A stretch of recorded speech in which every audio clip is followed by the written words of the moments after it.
Welcome, everybody. We are live. This is FMA Discussion, episode 160. And tonight we have the great pleasure of having Guro Ron Balicki.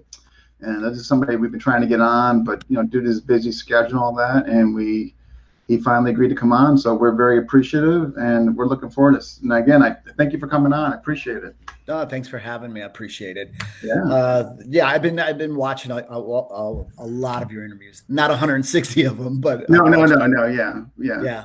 So I'm just honored you've been job. watching them. You got on some good people, and it's kind of cool because even a lot of the people I won't know their name, but I'll tune in and I'm like, so I mean, everybody's got a story, so it's kind of cool. Yeah.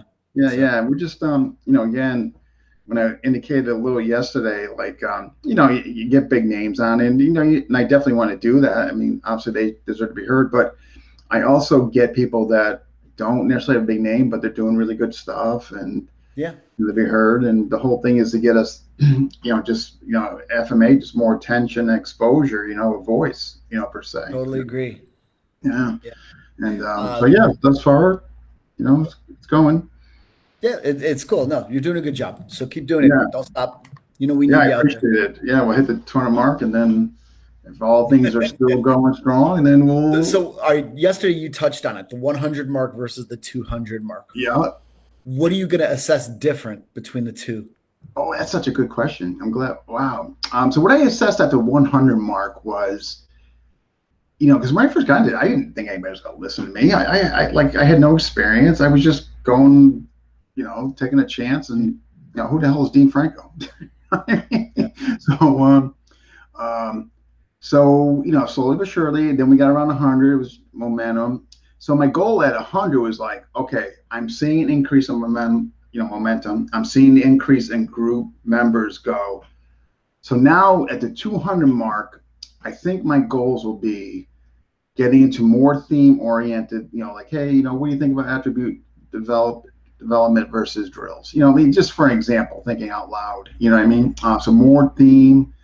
Definitely want to get more female practitioners. I want them to have a voice. And the other goal is that we're doing, every once in a while, we do charity runs within the group. We'll do raffles. And what we're doing is we're raising, money for charity for over there, in the Philippines. That's cool. That's good. Those are my goals. Yeah. So what I want to ask, do you ever have multiple people on at once? Oh, yeah. Yeah. I'm allowed to have, besides myself, I can have up to 3 guests. Okay, well, that's cool. Yeah. I'm sorry, I'm taking over your interview. No. So but I mean, because we're doing our little podcast thing too, and so I'm always quizzing everybody. You, Dwight, everybody. And it's cool. I'm not a big, even though I work in film, I'm not a big television guy. Yeah. So I'll scour the net and I'll watch different people's podcasts because it's the new reality TV. It really is. Yeah. And I definitely enjoy running it live on here because you get the audience participation and they can ask questions. So I like the current format. So I would like to keep doing them live on Facebook. Thus far it seems to work and people seem to enjoy seeing it live. So I definitely want to keep that going. And but I like to basically we monetize and we're making a little bit whatever we make. Like me and the moderators all agreed it's going to charity, over there. Where do you monetize? Is it like through YouTube or something like that? Correct. Yeah. Oh, good on you. That's cool. Yeah. So, but it's all going there. So whatever we make is, whether it's for raffle or whatever the case may be, like, and all that. So and we're all on board with that. So, we're trying to do not only get FMA more exposed, but at the same time we're also trying to do some good things with. Whatever profits we make from here. Good. Yeah. So, and we already got some about Filipino martial arts. Hey, the last part of my interview on you, I know you're an FMA guy. Do you do Silat? Do you dabble in it? Yeah. Matter of fact, I just started kind of a late bloomer. Like I did a lot of Kun Tao with Ron Kozakowski. Yeah. And I think I probably would have done Silat sooner had I been exposed to it, but Kun Tao, very similar stuff. But I'm doing a lot of the Buddha Nagara, And yeah, I mean, I love it. Like I would, you know, to be quite honest, I wish I'd got into it sooner. That's cool. Yeah. Yeah, no, you know, it ain't over until they nail a casket shut, right? There You know, you go. so, There you you go. know, Yeah. no, I've looked at a lot of stuff. I'm late with a lot of things, you know. I mean, I've been in martial arts a long, long time since a little kid, but I mean, there's certain things that I got into really late, and I wish, Mm. God, 20 years ago, why wasn't I doing capoeira Oh, then? I You know. know, Yeah. stuff like that. You know, so I'll go there. You know, and I do it, and I, you know, suck, but I do it. You know, so Great. but you know, like one of my friends is, do you know Josh Barnett, UFC Oh yeah. fighter? Oh yeah. Yeah. Yeah. So Josh, you know, because I've had these talks with him, and he says it best. He's like, Ron, I play guitar. You know, he goes, yeah. One day, you know, you play guitar, you suck at playing guitar until one day you don't suck. You know, and he goes, then it comes to you, and that's kind of the way I look at it. Is Yeah. you know, if you do it enough, and if your interest is there, you know, Mm, you noodle around with something, it's gonna come. I agree. Yeah. And that's you know kind of the way I I totally play agree. everything now. You If know. you're vested, you're disciplined, you keep at it, and there's obviously an aspect of enjoyment. You like what you're doing, you're going to get better. Yeah. Absolutely. Yeah. You know, and everybody, you know, the whole judging thing, you know, and we're all guilty of it. I do it. Everybody does it, but you got to look at your own ceiling and crash through your ceiling. You can't base it on what others are saying, you know, Mhm. and that's just the way I've always ran it with me. It's like people will say, yeah, he's good, but he's not as good as that or whatever. And I just go, yeah, no, I think that guy's great, but I'm doing way better than I was a year ago. So I'm growing, I'm climbing, and I'm Yeah. satisfied with it. You You know, know, what I is know it that. if I'm I sorry, know what this were you gonna stuff. Like yeah, like I know there's people that say stuff about me. Well, what's American doing? Running the FMA podcast. You know what I mean? You know what the beauty is though? You're doing it. You know, like You know. yeah, all right, you do Book de Nagara. I know Paul Dutoit, his favorite saying was you know, there are people out there who watch it happen. There are people out there who make it happen, and there are people out there who say, "What happened?" You know, you Yeah, know, and you know, you're making it happen. So if yeah, they're so worried about it, let them take the initiative. Go and run with it. Do it. You know, it doesn't yeah. cost a dime now to do a podcast. You know, No. they could get on Zoom Live or some free formats and make their voice heard. You're doing it, so you know I applaud that. It's cool. Yeah, It's and cool. I appreciate that. I mean, Yeah. yeah, I mean, it's been really well received. I mean, you're gonna have some of the It negative naysayers that, yeah, and that's just the. I mean, and I've not heard it, so that's kind of cool. I mean, I've watched you, and I'm one of the guys who likes to look at comments, you know, and you know because I mean obviously there's the negative people on comments, but there's sometimes just interesting stuff afterwards after somebody could like chew on what you talked about for a while mm. and out and they'll throw something interesting. But overall, most of what I've read on your stuff has been pretty good. So. Yeah, no, we've been well received, and the group we run it tight. We don't allow name calling. We don't allow people to get butchered on there. We And don't we're allow gonna have people to to get end this right tagged. now. I'm telling you, we No, run that thing. I was It's making a great. joke. I said we're gonna have to end our interview right now. I was about to start name calling people. No, I'm joking. But So yeah, yeah, so it's been going well. No, but I appreciate your comments and support. I really do. yeah, that's all Yeah, good. we'll have to get you back on after this one for Sea Lot because I'm starting to Uh, interview Sea Lot people. yeah, I yeah. want No, I'm a little sea lot freak. I like sea to. lot. Yeah. Oh You my know. God. Well, then we'll definitely have to get you on again after this. Yeah, cool. Yeah, I love it. So, but all right, folks, if you're watching, smash that like button. Tell us where you're watching from. We got Terry from Stockton, Dan Medina from South Carolina, Brian, Julius, Sean from Canada, Mike, Wow. Michael Frazier, Mai Powell, and Jean Bray. All right, folks, we're going to jump right into it. So you kind of alluded to this yesterday, a gentleman named Larry Lindemann being your first exposure to FMA. And I'm going to assume that was kind of the lens of Inosanto blend, or Yeah. Larry, I don't know if you ever heard the name Mike Knopf and Larry Lindemann. So when I got to Degerberg Academy, it was I think, oh geez, I'm so bad with dates. I've gotten called. People call me out, and I'm like, I didn't mean to lie. I just messed it up. But yeah, I just I believe I just I forgot. think 82 was my first year at the Inosanto Academy. I mean, at Degerberg Academy, and 82. Okay. there was a man named Mike Knopf and Larry Lindemann who were teaching collie classes there, and I had gone in. Mike was only there. I trained with Mike, but one or two classes, but then he had left. He moved away. Mm. So we lost him. Mike's amazing. Some people out there might know that name if you look him up. Just crisp, beautiful stuff, you know. Okay. And Larry was his training partner. Larry Lindemann, back then he was in the medical field. He was working in that, and I, I seen him. I thought I had gone to an Inosanto seminar, and I just seen Larry in it, and I was like, wow, this guy's tight. Everything is just Mm. spot on. So I asked him for lessons, and of course he wasn't really into. He did a little side class here and there at Degerberg, but he wasn't into private students. And I just nagged and nagged and nagged, and he finally went okay. And I started training with him, and we just really hit it off. And I would say, you know, from then to now, from '82 to now, I'm still with Larry. You know, Oh, wow. I'll still take lessons from him. He's brilliant. So And 82. it, Wow. Okay. if you look up Larry Lindemann, it's Lidenn, Mann. It's double N, I think, at the end. Lindemann, and he has point-driven training, and You mentioned that. he's an Illinois state trooper, or was an Illinois state trooper. He retired from there, but he's still in law enforcement, and he's in personal security for like billionaires now or something. Um, but he was doing a lot of undercover stuff for a while, Okay. and he started training officers on what to do in like specializing in edged weapon retention, stuff like that, and specializing in vehicle situations. You know, being trapped in a vehicle with somebody, and it's Mm. brilliant what he'll bring you through. I mean, it's to me like it's stress test beyond stress test. It's on. I mean, Yeah, you I've told got me in the car video with that somebody, and yeah. I mean, the day I went, it was crazy. I had about 5 or 6 fights that day with guys ranging from maybe 160 pounds all the way up to 300 pounds.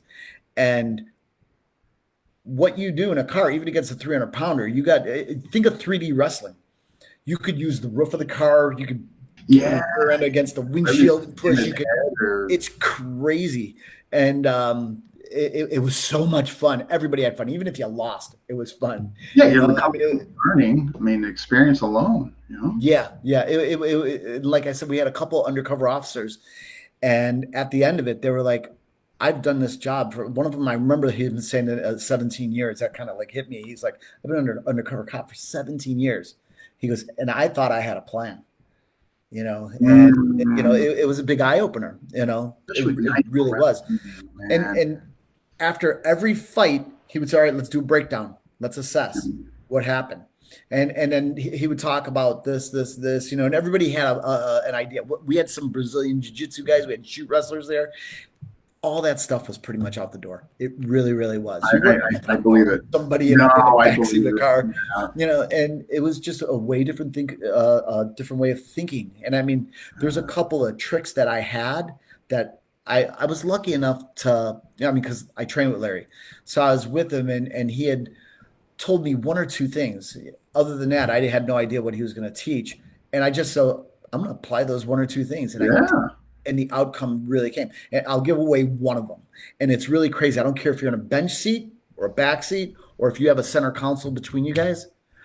Get your butt off the seat and get your knee up and on top of their hip. Okay. It, I don't care the size of the person. It plasters into it, and then you can just turn, roll up, and you're up on top of them. And it With the made a knee bring world on of their difference. hip. Okay. That Okay. one thing was major big, and the first guy I fought was like 6'5", and the videos are out there, you could see it, but we were on, and I just went, oh crap, here it goes, and I was like, I don't know how this is gonna work for me, but I just boom, and I was on top of him, and I was not giving up that position, Man, I tell and you, gosh. it went well for me, but I was like, whoa, and it told me something because he was a big, strong man. Yeah. Was no slacker. He's a Brazilian jiu-jitsu man. And he was just like, I was stuck in that seat because I had the hood of the car, I mean the roof of the car, and Yeah. my knee driven into his hip, and he couldn't move me. He couldn't do anything. Yeah. You know? Yeah. And it was cool. It was a big eye opener for me, and that was so much fun because you know you're thinking about how many years I've had martial arts, and you're like, oh, I want to see something different or new or whatever. And I was like, oh my God, this is just, you feel like you're on Mars learning another, like Yeah, I form tell of you, when you venture something like Mars. that, like with respects to what you're saying, I mean, yours is really specific, what you just talked about, but like knife grappling, like, man, I got this guy I work out with. I'm due to go see him. He's 6'6", 270 or something. Yeah. AMOC guy, John, named John Custis. So I went to go knife grappling with him, and it was it was a freaking trip, man. Oh, I know. Yeah. I'm, because I'm like, I don't want the 140-pound guy. Man, I Yeah. want that monster who, if I can make things somewhat work with him, the 20-pound crackhead or 30-pound crackhead No, is no, just no. going to be. And I mean, you need obviously we need everybody, but when you're going against somebody like that, everybody needs to experience it. And Yeah, I'll be honest, look, I think women just as good as guys. In fact, when it comes to knife fighting, I think they're better. I think they're more relaxed. They don't come from a power side. They're more oh, fluid. interesting. Okay. But I always envision, people will say, "Oh, a girl can't do that against a guy or whatever," and I hear that line, and I go, "Well, right now, if you're out and you see some big guy, giant guy, aren't you in that size disparity thing with them? What happens if you Mhm. had to go against some knowledgeable 6'4" or 5" guy and you're only 5'8" like me? So you better have some trick or something, or you better know how to plead and beg real good. Yeah, you have It's your just wallet, credit cards, deed to the house. yeah, and so and it's kind of cool when you get with somebody that big because you get to kind of see like quite honestly, a lot of times I get a harder time from smaller people. They're faster, they're more elusive guys. Power guys tend to want to, and I'm not putting them down. There's some guys who whoop my butt. I'm not saying that by any means, but Mm, I've had tougher times against smaller people though. And it's eye-opening sometimes for me to, where I'm thinking I'm going to have, oh, this isn't going to be hard. And all of a sudden I'm like, oh no, and then I'm really yeah, fighting to me, for life. that's funny. My kryptonite has been I do okay with the smaller guy and all that. There's speed aspect you mentioned, absolutely. It's I guess my kryptonite is like the really big, strong guys. I think I have like a mental. I don't know. I think it's me. You know what I mean. Yeah. Um, There's a but, really interesting book, because, and I'm not going to say it's fear, but like, um, there's an aspect like if you're saying it's you, what's the reservation or what's in your mind? There's a cool book out, and I'm trying to think of the name of it. It's on fear, and it's like what fear is. Like people perceive fear hmm, being, I'm scared. I don't want to fight. I mean, there's so many facets to it. There's fear of hurting people. There's fear of you being hurt. There's fear of retribution. There's fear of yeah, law yeah, okay. or repercussion. There are so many facets that make a person hesitate and maybe reserve something within themselves. And Hmm. and we all have it, and if you don't have Oh yeah, it, I mean, yeah, yeah, yeah, yeah. it's the one thing that keeps everybody alive, including animals, is that fear-based thing. Mhm. But the fight or flight thing or why you're doing it, and what changes you or makes you kick into gear, there's the point of fear then I think when it gets past it to where you're just mad, Mm. and even in sparring and training, I mean, I try to like be cool, but there are times where I'm just like, no, I'm going now. Now now they're gonna get to know me. Sorry, my thing's kicking out. Now I'm gonna show myself. Yeah, I had a big thing with I fought do you know Greg Nelson? I do. Yeah, I Yeah, know of him. I Yeah. fought Greg Nelson in shoot wrestling Oh, I in didn't know that. Okay, yeah, okay. he and I we fought. It was amateur shoot. Okay. And I remember the fear thing with me. Because I'd known Greg, I mean, since I started with Inosanto when I was like 16, 17 years old. No, I don't want to lie, 17. Mm. Okay. And I remember, Greg's been around as long as I have. And all I know is Greg made, was it the Olympic wrestling team, I believe, when Carter boycotted, the whole Iran thing. Oh, Then okay. I know that he's like Ajahn Chai's best Thai boxer. So then Yuri goes out, Ron, you're fighting Greg Nelson. I was like, damn it, and I kind of like wrestled with it for a bit, and I I wasn't going to say bet. no. I'm like, you want to fight, you don't want to have a gimme fight, but I was like, damn, he's like Yeah. the best guy at this, and I respected him the most. Uh, And I just remember Muhammad Ali. I read a Muhammad Ali book. You ever read anything about Ali and Liston? Sonny Liston? I just know he tortured him, showing up at his house and stuff. Well, no, like Ali it was back in Cassius Clay days, but Yeah. Ali was still the hype guy. And all he was trying to do was like he was trying to get people interested to come see the fight. So he'd be like the big talker that he always has been. And he was talking a lot of smack at the weigh-in. And Sonny Liston slapped him in the face and said, Oh, I'll see you tomorrow. And Ali said he didn't sleep a wink that night. He goes, I messed up. I pissed him off. He goes, I was just trying to do the hype. It was just to get it.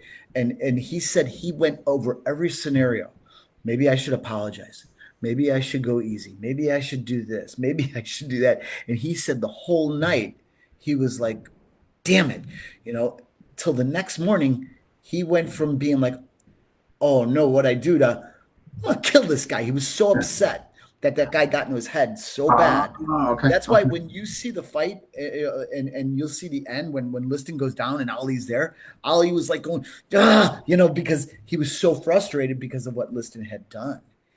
And I thought, Ali said, all I could do is show myself. I got to be myself. And when I went in there and I fought with Greg, I go, I respect this guy. He's, to me, he was one of my heroes, and I got to fight this guy. And I go, I just got to show myself.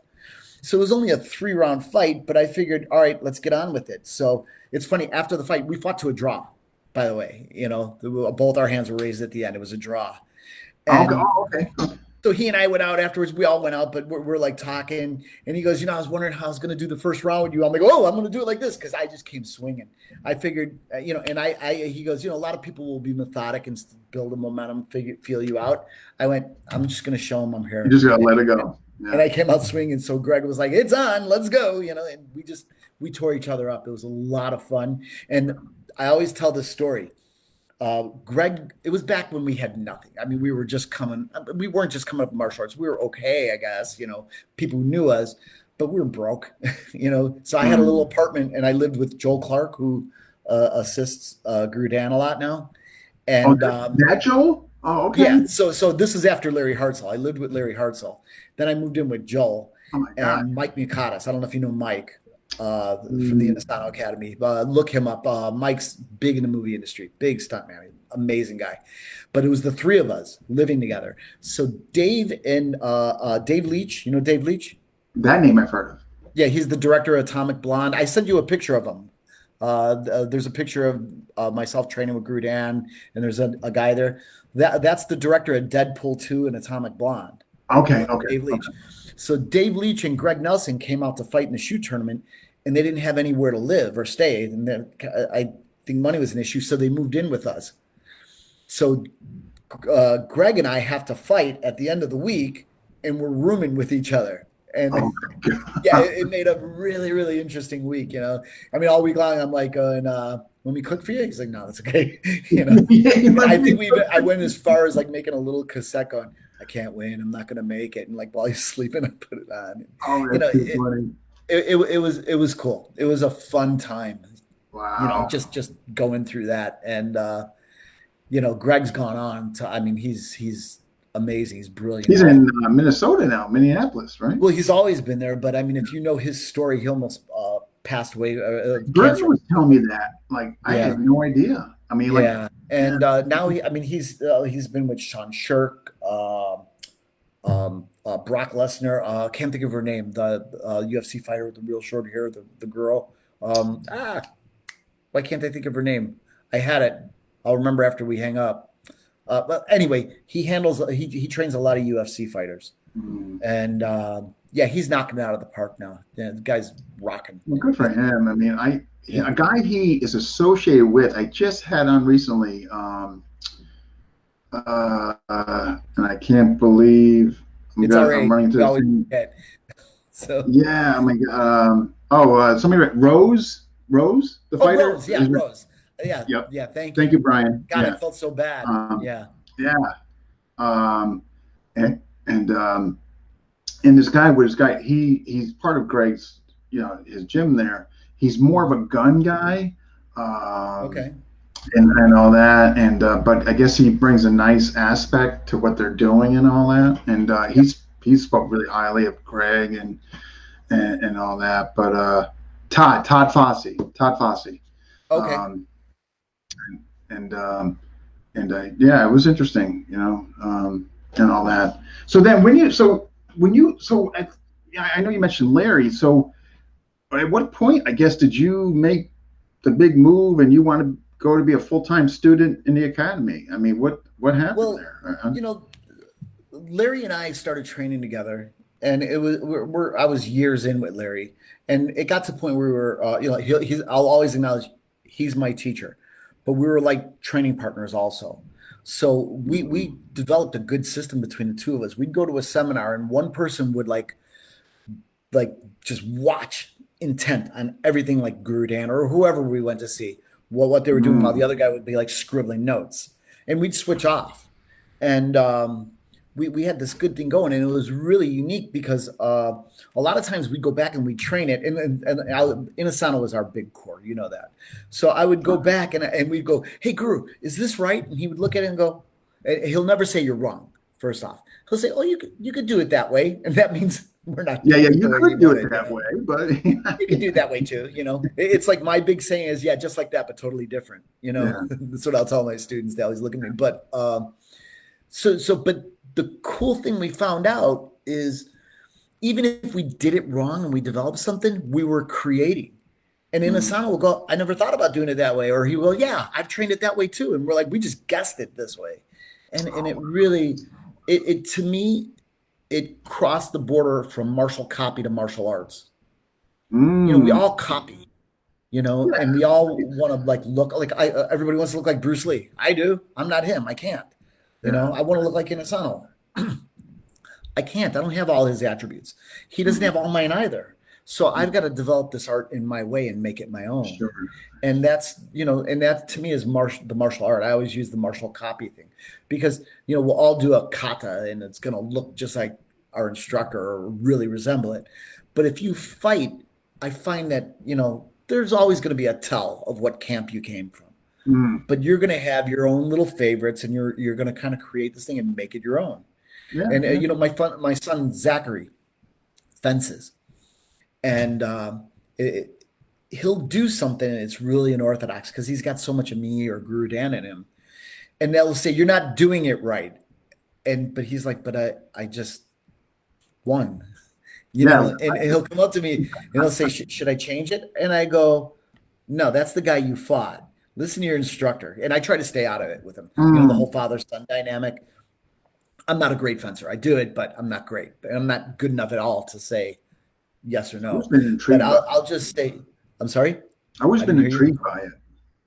Oh, it's amazing, and a lot of people will argue with me, but they'll say the base of Jeet Kune Do is Wing Chun, and I say no, it's not. It's fencing. I hear the same thing you hear. Yeah, we just mentioned. Yeah. Fencing. But Zach will do unorthodox stuff and he'll score.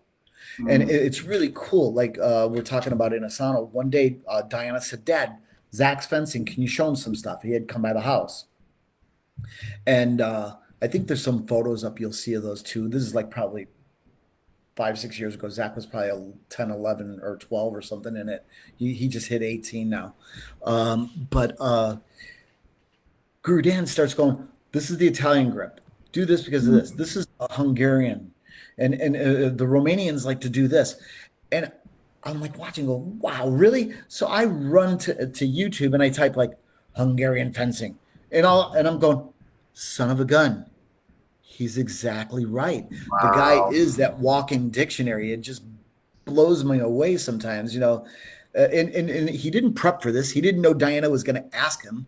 He just started going into it, and Mhm. it just got me. But anyway, back to your question. So I was with Larry, and I got on.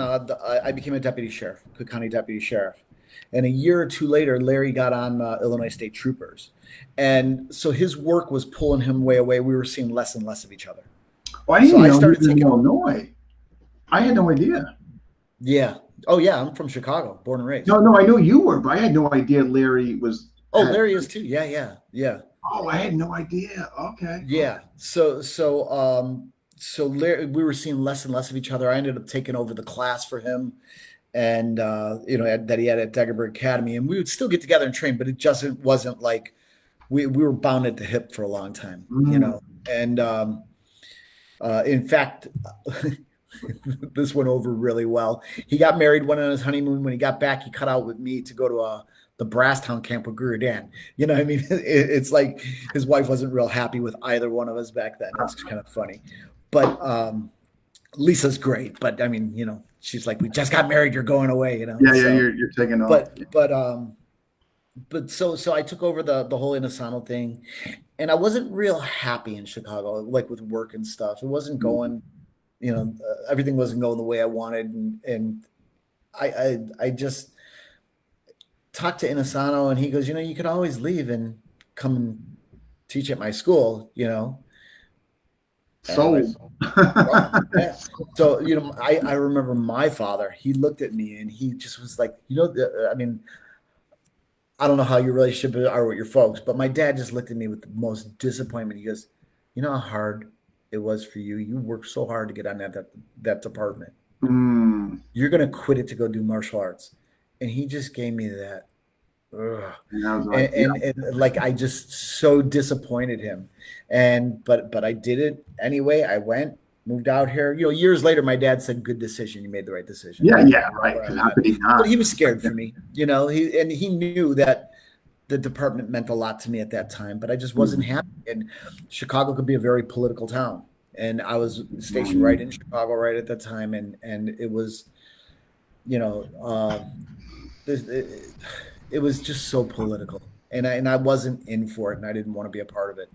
So I got out of there. I moved to California, started running the Inosanto Academy, and I was managing it for a few years. And then after that, I taught classes, and then we ended up moving away and got away from there. And I lived probably an hour and a half away from the academy now. How old were you when you started managing there? Like what age? About what age were you? I wasn't 30 yet. I think I was 28. Wait. Still pretty young. I was 20, maybe 28 or 29 years old. That's still pretty prestigious. I mean, you're running like the most well-known school in America and managing it and running classes. That's pretty. Yeah, I never thought of it that way. I just remember when I moved out there. Uh, that's a funny story in itself because my car blew up on the way, and I managed to get it to California and at the Inosanto Academy. I managed to get there, and later I drove it. Salem? Do you know Salem Asli? Yeah. Yes. No. I haven't. The seal, yeah. He was out of country, so I rented his apartment from him. He wasn't there, but I rented his apartment, and I was there for a good 6 months before he came back. Then I moved out, got my own place. Larry Hartzell. Ended up moving in with Larry, but so I'm at my apartment, and somebody's screaming outside. There's a car on fire. I walked outside, and I don't know what happened, but when I shut the car off, went inside. Some people say maybe like a backfire or something, but it caused a fire under the hood. Something electrical. Or electrical. I have no idea. Yeah. But I walked out, and here's me outside. All my clothes were still in the car. Oh, no. So it got me to California. I got to the Inosanto Academy. Paula gave me the key. Inosanto gave me the key to Salem's place. I drove to Salem's place, parked the car, went inside. Somebody's like, a car's on fire. I run outside. I'm like, no, and I'm trying to get in the car, and it was taken off major by then. Yeah. All my clothes, everything I owned was in that car. I'm out there with a little garden hose trying to get into it. I got one box out of clothes, and I went and the box of clothes that I got out, because I moved, I got rid of almost everything I owned. I kept clothes and stuff, but I managed to pull out a box, and it was a box of suits. And like when I was on the department, if you had to go to court, because a lot of the stuff we did, we were plain clothes, so we'd have to go to court in a suit. That's what I pulled out. I'm like, damn it. I would love to have lost the suits and kept my workout gear, but that all cooked in the car. So now I'm in California. I've spent every dime just about I have just to go there and do it. I mean, I had some money. I had it all plotted out. I could be here this long before I'm in trouble and I'll have to like call it quits. But it just sped up my whole thing and made me have to get in gear real quick because I had to buy new clothes and I didn't buy a lot. I bought just enough, but I was like washing my clothes almost every other day. I had a few new, I was dead broke, no, I wasn't dead broke. That's not fair. Like I said, I plotted out like 2, 3 months worth of money, but every dollar meant something back then. And I was like, this is not going well. So, but it worked out. I ended up getting some Now private you're lessons. probably looking back and you're laughing at it now. Yeah, yeah, it was a crazy time, and the whole time, and I'll be honest, a big part of me was like, if I have to call home and say I'm in trouble, my dad's gonna be like, he's gonna say, "I told you so." Guy said, I told you not to do this, so I wasn't gonna do that. No, I don't care what. But I I'm made it. sleeping under a bridge. I'm not calling home. Yeah, and I had to get out of Chicago. I was just so disillusioned with Chicago. I mean, there was so many bad memories for me there. Yeah, it's not like you just need to change. Yeah. Well, yeah, I mean, like people who know me now, they're like, "You're so much nicer." Well, people who knew me then, they're like, "You're so much nicer than when you were in Chicago." When you're on a department, it's totally a negative environment. Everything is, did you steal this? No. Did you hurt this person? No. Everybody's lying to you. You start to, get a little bit of an attitude. That's gotta be taxing. And then I had been shot. Yeah, and then I was a gunshot victim, when I was in Chicago. And so there was just so many factors that made me kind of go, I got to get out of here. And Inosanto is the one thing, like I got shot when I was 16 and I met him about a year after I was shot. And I think if I didn't meet Guro Ron, I would have probably been in jail, dead, or on drugs with the rest of my friends, or, because most of them, there's a couple guys who made it out of there okay, but it was a really kind of gritty, nasty part of Chicago we're from, and it didn't work out well for a lot of my friends. Yeah, well, thank God. Yeah, you had the incentive and ambition to get out. Yeah, I was doing karate before Guro Ron, and I had done a little bit of kung fu. Like I don't know your age, but I'm gonna be. Jesus, I was born '63, so yeah, I'm gonna be 58 this year, I think. Whatever. I just turned 56. So. Yeah. So how many martial arts schools were around when you were like a little kid? Not many. It wasn't, I don't even remember. I can't remember any. Yeah, yeah. So in Chicago, they taught judo at the Y. So I took a little bit of that.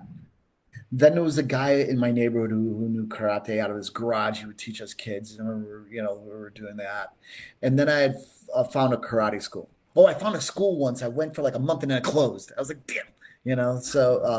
But I wanted it so bad. So I ended up finding this karate school. It's Genki Karate. It's Shorin-ryu. And I was doing that for years in Chicago. And then I kept reading the Bruce Lee stuff, and I seen Inosanto over and over as the guy that was with him and who kind of has the system now.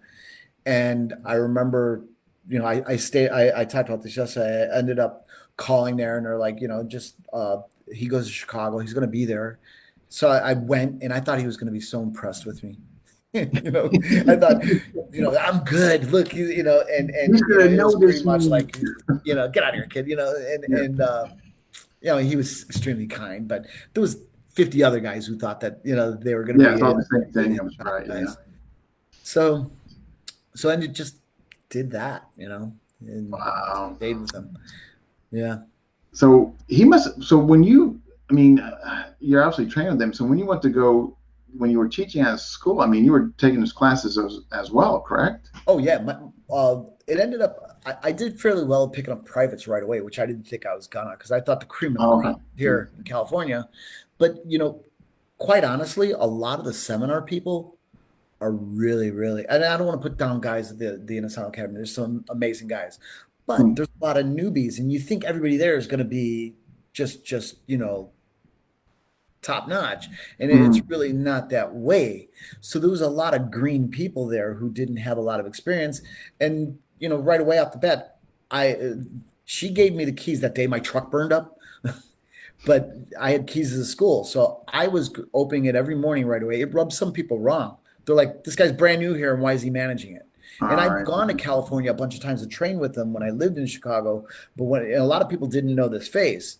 So all of a sudden, here I am in there saying, "Hey, you got to do this, got to do that. Who are you?" I'm like, Yeah. "Who's this guy?"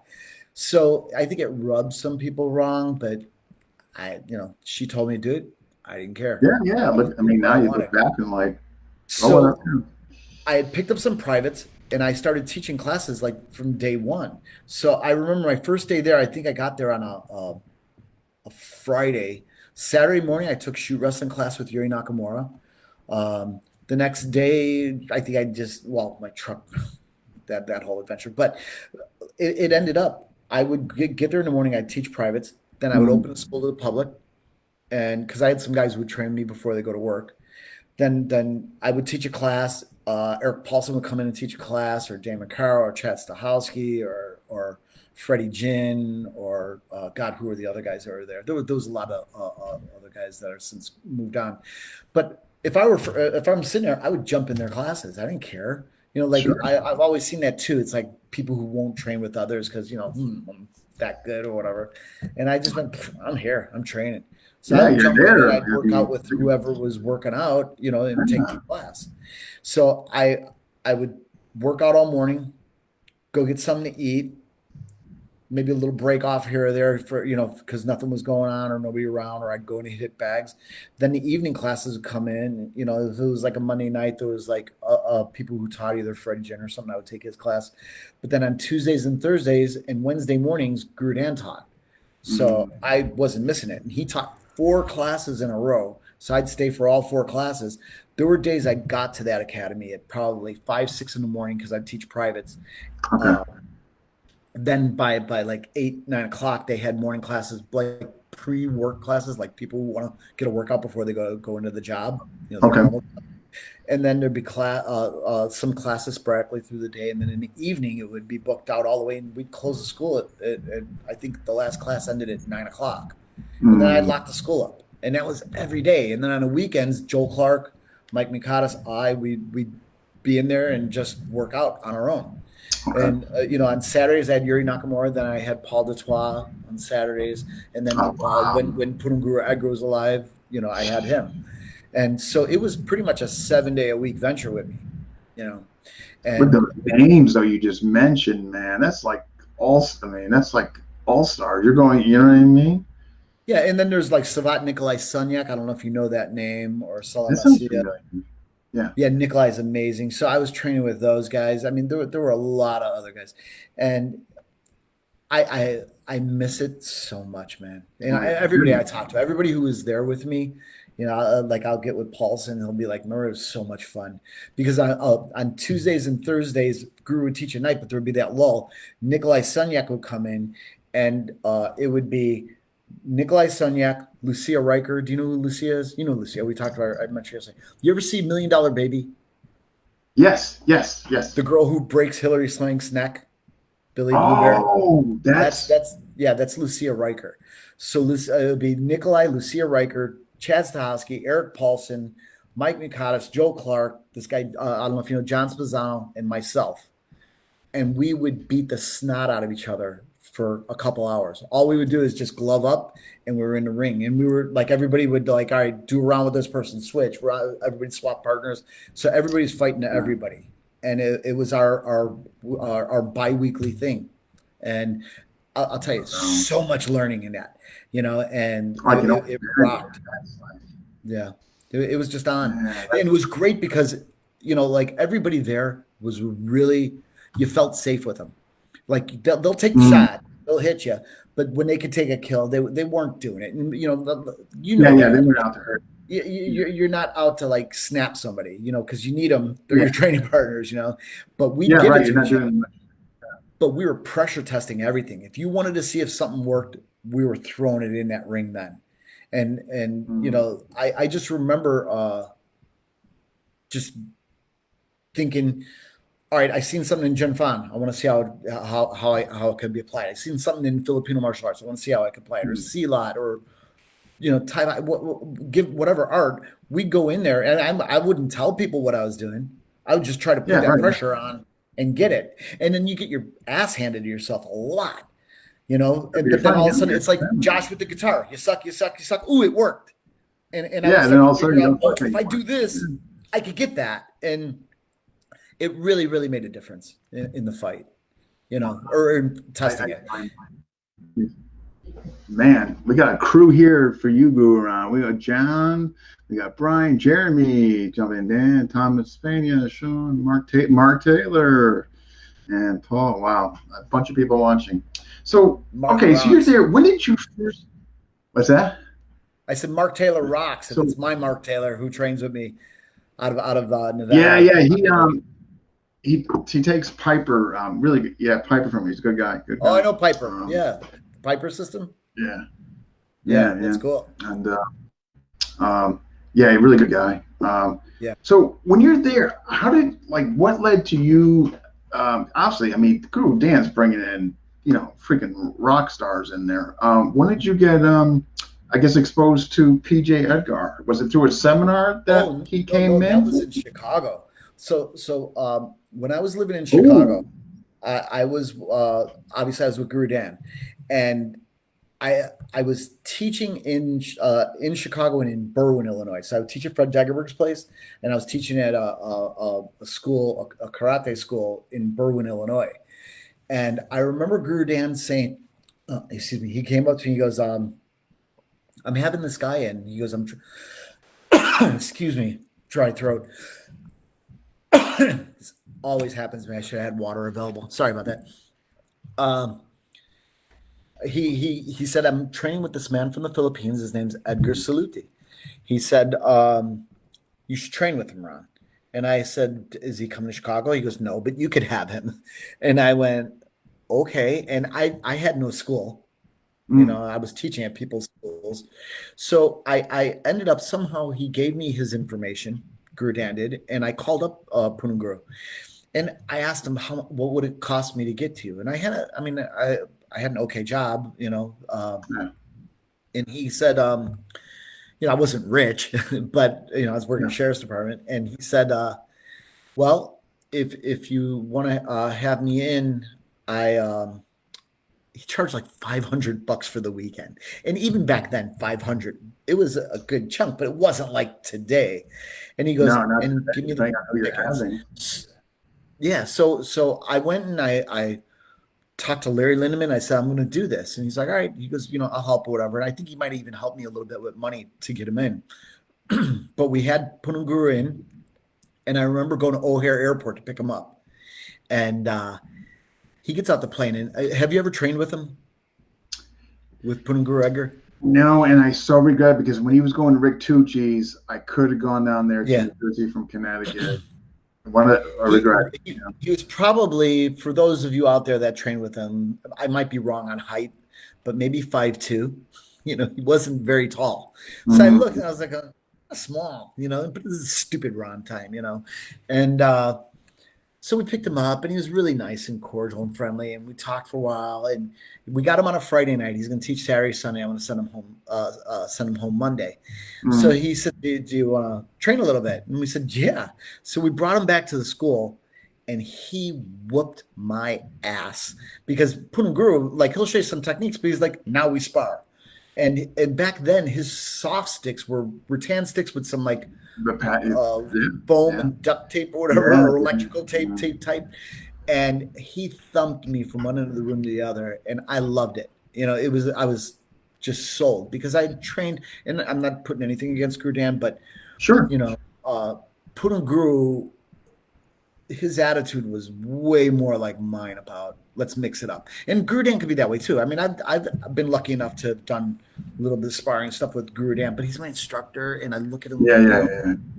Edgar's my instructor too, and I respect him that way too. But he was so game. He just wanted it, and he thrived on swinging. From everybody. And he dressed me up really well. It was great. And I, because you get to be a big fish in your little pond, and you think you're doing great. And all of a sudden you meet somebody like Edgar. And it was really cool. And I was hooked. So he taught the seminar. I have it on video. In fact, I used to have these knife tapes out called The Defensive Edge. And I didn't tell anybody. If they found it, they could watch it. But on the third tape, if you run it to the end and then the credits roll for the end of the video, and then all of a sudden, poof, a video pops on, and it's Guro whooping my ass.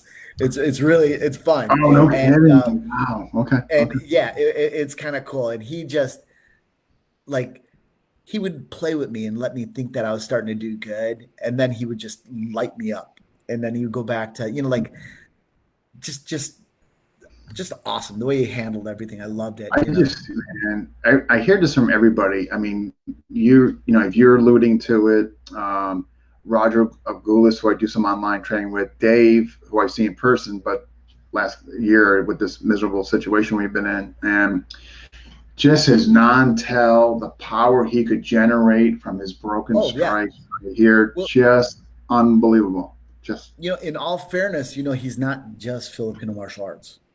People don't know that. He had like Bagua in Singi training, and I don't know if you've ever seen Edgar's forearms, but they were like Popeye. And, he could do the Bruce Lee thing, like the fingertip push-ups and stuff like that. A lot of people don't know that. No, I didn't. Okay, wow. Yeah. And he used to have a medicine ball. Roger might have told you about this. He cut it, filled it with gravel, taped it up, and he would pick up that ball and he would stick it on a wall. And he would sit there and he would roll it. So you got this big, heavy gravel ball. He would roll it. He'd roll the back of his arm in front. He would turn it and, do all this stuff. And he had bowling balls that he would throw up in the air and catch them. He was religious about training this stuff. I mean, he didn't slack off on it. He had all these crazy drills. He had the pipes, which I still blame my tendonitis on the pipes because he would make us galvanized water pipes. But so his forearms are so big. It's like when he grabbed you, he'd just pull you, and all of a sudden you'd feel yourself airborne. And he always used to tell me the school that I trained at in like Singi had pads on the walls because not on the ground because they were just throwing each other in the walls. And he could do it. He really, really could do it. But he took that and dropped that into his Filipino martial arts. He's saying it was in there. He goes, but this training, the other supplemented it so much to where you would really feel it. You really go if he grabbed onto you. So but you were you're. Yeah, oh my God! Because I do the pipes for he's making mention. Some guys making. I suggest him. Yes, get pipes. Eric. Yeah, pipes though. Like he would do. Like they were only like 90-second rounds, but you'd have the galvanized water pipe. They were hollow water pipes, but in the same size, like 28-inch or 30-inch, whatever. That's what I'm telling you, he'd be like, go, go, go, go, go, and they wake up once in a while. I'm like, oh Jesus! I'm sure every stick fighter's got it, but that was the start of it. And I wish I didn't quite as much of the pipes as I used to do, but now I'll have a go with like I try to train different weight sticks.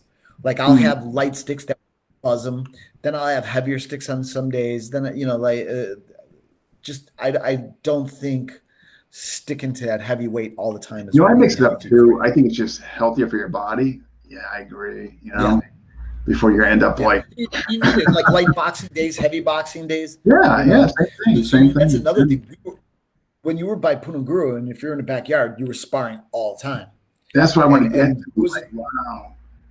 There was a time where it was just real stick, no soft stick. So, and I had to actually have a talk with him. I go, I can't do this. And he's like, why? I go, well, I'm fighting in Tokyo. And I'm getting caught with some hellacious damage on my legs or ribs or arms. I'd be purple from the stick. And I go, I got to go to Tokyo and they're paying me, so I'm like, I got to lighten this up, and I was game for it otherwise, but he just loved, anybody out there trained with Edgar, you'll know. And I'm not talking a seminar. I'm talking about if you came out and trained with him. It was mandatory that you swing sticks and you fight, and you could do soft sticks, but a lot of it was we're just doing light sticks. They were just rattan sticks, but they weren't like big killers. Let's just go. So when you were part of the backyard group, was it the bi-monthly Sunday when most of the guys would come and basically you're just doing rounds, right? Years, yeah. Roger and I would train together a lot. So we've sparred a lot, and we know each other quite well. So back then, like you had Steve Tarani, yourself. Yeah, Steve would come up, Vince Mazzola, Bud Balani. Hans Tan, but that's enough. That's Hans, crazy. Dino, You know about Hans? Choi. That's that. Yeah, that got crazy with Hans. Hans in jail for life now. It's not a great story, but Oh, I heard. I know. yeah, I yeah. know. But there was a lot of people. There was oh God, um, trying to think of some other names that were David, I mean Gould. well, I mean Dave Gold, but those Steve Grody, Steve Grody. yeah, Yeah. a lot of guys, a lot of us were up there. Yeah. I find it incredible. This is why I like to get Lameco guys on here because I just find it Lameco that at one time on given Sundays, you guys were like all there. It's like the Brat Pack of like, I don't know. I think it's just pretty incredible. Yeah, yeah, and I would train outside of the weekends. I'd do this the morning the weekend classes with them in the backyard, but I was also training every Wednesday with Punam Guru because I would be the with Guru Dan. So Mm, Wednesday it would be Punam Guru would come to LA. He would train Guru Dan for a couple hours in the at the academy. I shared that lesson with Guru Dan. And the same. I did the same thing with Yuri Nakamura with Guru Dan because I think Yuri didn't want to put all the locks and stuff on Guru, so he would yeah. put them on me. That way, he didn't Right. have to like abuse Guru, and then Guru would do it on me. So I was getting the bad end of it from both of those guys, and then I started Guru and I would share Punam Guru's class, and we were training partners for that. And then I know Dave was training with Larry with Punam Guru, Larry Hartzell. They were work per Dave. That's when they started to develop some knife grappling. Yeah, yeah. Edgar wanted to kind of expand on that, and he figured Yeah, he Larry, did and then that they in bring with Dave. Guru and I. Yeah, Yeah. you know, So Punam Guru is amazing. Like he wasn't just FMA, even though that was his thing. Like he watched me on the wooden dummy once, and he said, "Could you teach me it?" So the next thing I knew, he made a dummy. It was in his backyard. I started teaching him all the Jun Fan and the JKD sets. Then he said, "Ron, let me show you something." And he brought me back in there, and he started doing a set he made up out of Lameco curriculum, empty hand and with weapons. And I was like, wow, that's pretty good. And he started to teach me some of it. Unfortunately, I didn't get a lot of it before he passed, but he was pretty innovative and you're a he, genius. yeah. But he would look at what we were doing and really understand it and then say, you know what, this will fit here. He was really, he I was knew how to innovative. extract certain things and incorporate them. Huh? Yeah. Yeah. Oh, jeez. What a loss. I mourn him. I miss him more than anything. That's what everybody says. Like Steve Grody. I mean, everybody have Well, on that talked about so him said, you know. back to my Chicago days with Edgar, he started coming out more and more. I'd have him a couple times for a seminar. He liked Mm, summers. He hated the winter because from the Philippines, you don't blame him. But he would yeah. come out in the winter. But in the summers, he would say, "Hey, Ron, I don't have to go back for a while. Can I stay?" Yeah. And I'm like, "Yeah, you can stay." So Yeah. he lived with me pretty much in the summers. He would come out to Chicago, and I would hook him up teaching where he made some money and stuff with Sure. different schools, different people. But every night he and I were like training. So I got the bulk of my Lameco. Well, Mm, not the bulk. I would say my foundation really got set in Chicago because it wasn't just a weekend deal with him. He yeah. would come out and then he would stay for a month, and we would just train, and then he'd go back. Go back to LA What because do you, Felisa was still in the Philippines. He had nothing. He goes, I don't have anything oh, going here. she wasn't here yet. Right. He was alone the first few years. Okay. And She's right. She didn't come. Okay. I got you. yeah, so I got like a lot of quality time with that guy. It Oh, that's was incredible. brilliant. Yeah. What just for the folks who are watching, like what really resonated with you about the system? Like what made you think like Lameco, yeah. I look at it, and I mean this totally with a compliment. I look at it like the Thai boxing of the Filipino martial arts. And here's my thought behind it. All right. There's a lot of schools, they kickbox. There's some great schools like Benny's guys, they really go. But a lot of people dabble. They'll do it, they'll do drills, they'll hit mitts. There's not a lot of ring time, maybe with a lot of places. And Muay Thai, if you're in a Muay Thai school, you're usually in the ring or you're fighting. That's why like I find there's not a whole lot of politics. I don't hear many people smack talk each I other don't either. Not like FMA. because it's all proven on the weekend when they go to fight. There And you that's go. how Edgar was. If somebody came to school, it would be like, "You want to fight? Okay." come on. And we'd all glove up and, like gloves and a fencing mask. And we would go with real sticks or with soft sticks. And there were people, and, I found the same thing at the Inosanto Academy because it was like the wild west. Everybody would come in and want to prove how good they were because they were from this school and they knew they were coming in. So we'd all spar and you're thinking, oh, it's going to be this nice friendly match. And this guy's trying to take your head off. So it would just get turned on. And that's how it was with Pununguru, because we'd have a lot of outsiders come in. I'm from this state, that state. Can I want to train? And Pununguru would be like, yeah, they're going to come in and train. And these guys are like trying to take your head off. And I go, oh, it's on. And you would just go. And that's why I think everybody that was at Pununguru, it weeded out a lot of the people who didn't really want to have that type of training. Okay. You know what I mean? Like when Yuri Nakamura used to have a fighters class in shoot wrestling, and it was every Friday. And guys from the Inosanto Academy can concur with us. When we first started it was like 40, 50 people. The next week it went down to 20. The next week it was 10. The next week it was 5. After that, it was just the guys who were going to Japan and fighting. And that's kind of how it was. Edgar was lovely as a human being, just the warmth and the fun of the guy was amazing. But once you put that stick in his hand, all of a sudden he morphed. And it was like Sybil. All of a sudden it was a different personality, it was a different person. And it was like go. And you had to go. It was sink or swim with him in that regard. But if you just wanted the technical, he would be like, okay, but that's not going to be here right now. And that's why that weekend class was really an important class to us, because you knew you better come with your A game. You knew you better come with your mask and your gloves because you're going to spar. You're not going to hang out and do a technique. Right. Okay. Yeah. So it sounds like there's some people that did the curriculum. They got more the technical, Laban Loro, stuff like that. Didn't really get, but you guys, the backyard group was a totally different ball game. Yeah, it was uniquely different. It was in that regard. Like I talked about Yuri, it's diminished to where there's only a few of us.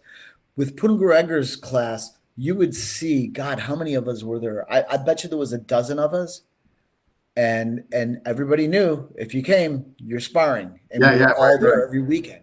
Yeah, and there's people like Bud Bolani or Felix or Tarani, or it was the guys who knew, got to put it out there. We got to do it. It was the understanding this was happening. And it wasn't like it was a question mark. I mean, you just knew. Go, and you got to do it. And that's why at one point a couple of people had said something, because I backed off from some of the sparring, but I go, but I'm fighting professionally. I can't right now. No, you can't.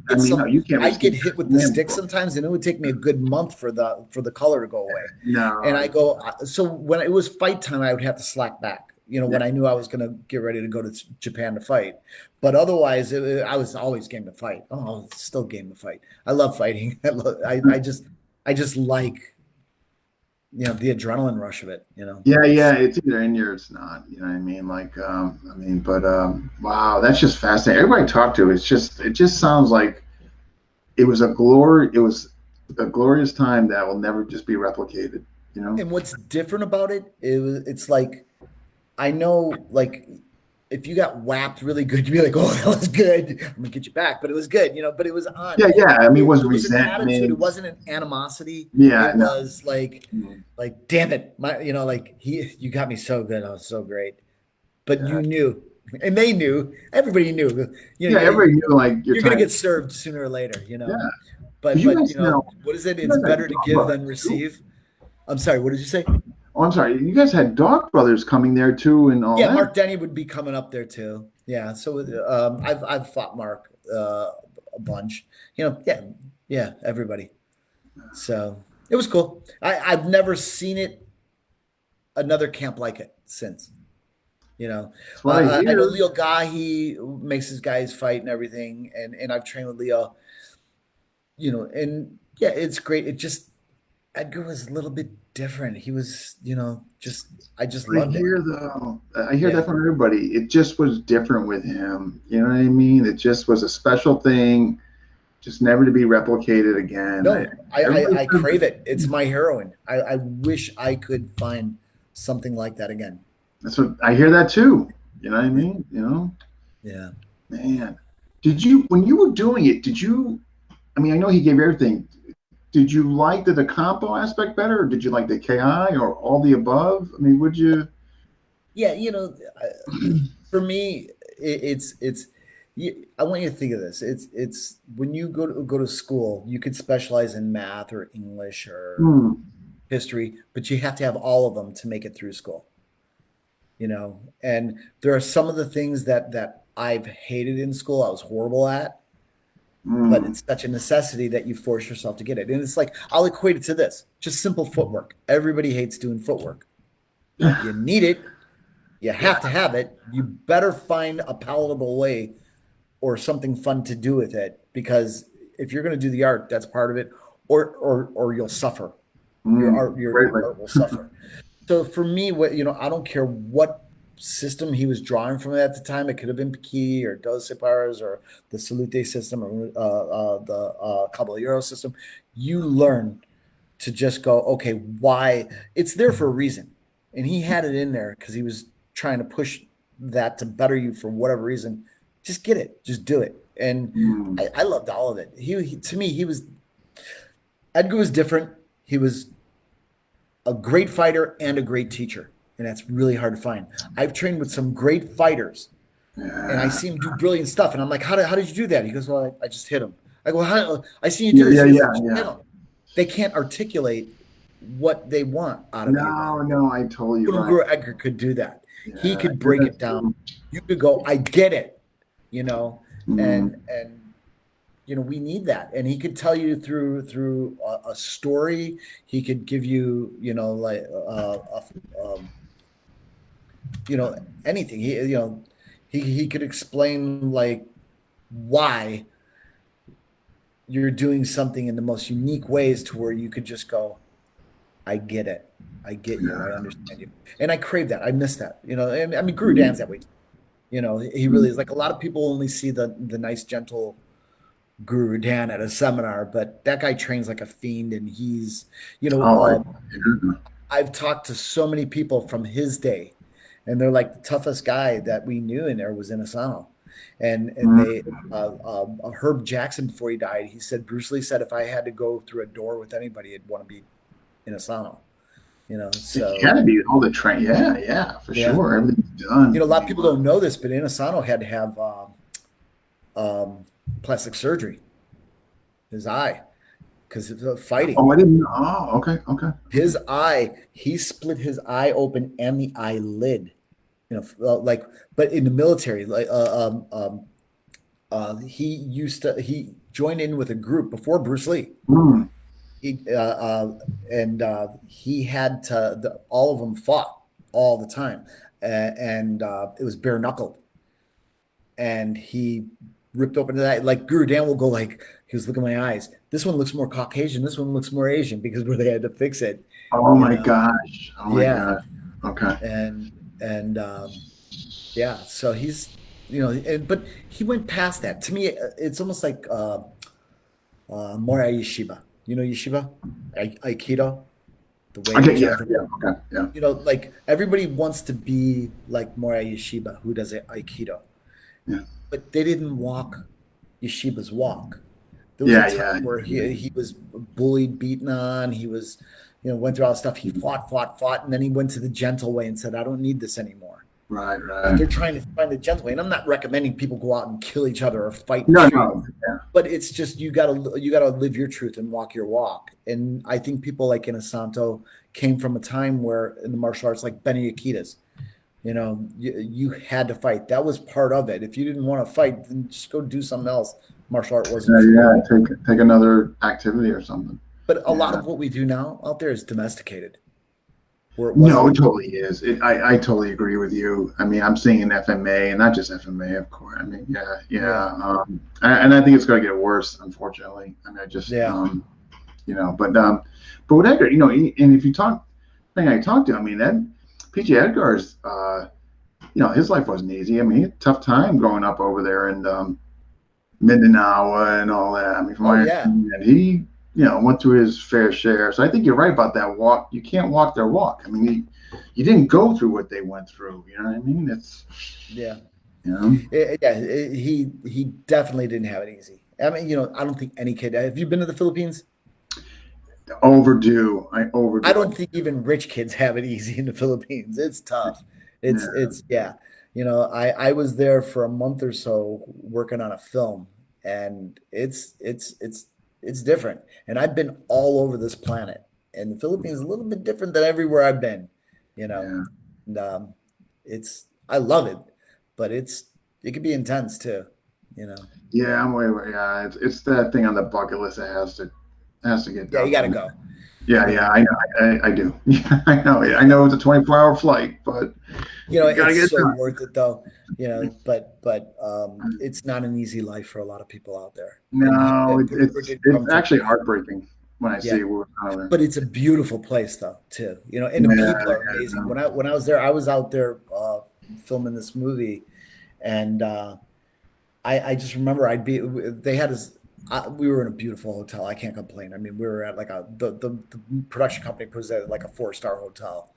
And every day I would run around to everybody's rooms and I would just collect their soaps and shampoos and I had my little bag and I'd go out and we go to the set and everybody was coming and asking me for like food and whatever. And I would just mainly I was trying to give women and children all like hygienes and stuff. And they yeah, really appreciate it. They're really beautiful, that would be just heartbreaking for me, wonderful man. people. It's tough. I'm It's kind of, tough. yeah, I'm kind of a softy, sensitive type, man. I would see kids like that. That would be tough for me. That would be tough, Yeah, man. when I went to the Philippines, I packed my bags, and when I came home, my bags were packed again, but they were packed with souvenirs. So Mm, I gave away just about all my clothes, my stunt equipment I gave away because the stunt guys are out there like wadding up t-shirts and taping them to their arms and stuff. And I'm like, dude, ah, jeez, here, put these on. And then they're like, well, here, they go to give it back to me after they're done with it. I'm like, it's serious, you keep it. And they're like, really? They couldn't believe it, yeah, because they got nothing. I And then I know. gave away That's all my clothes. I went and bought like I came home with a bunch of like Filipino like touristy t-shirts because I ran and bought mm, that to give to the family, and I figured my luggage is empty. I can fill it, and so I yeah. just did it that way. If you ever go there, do that.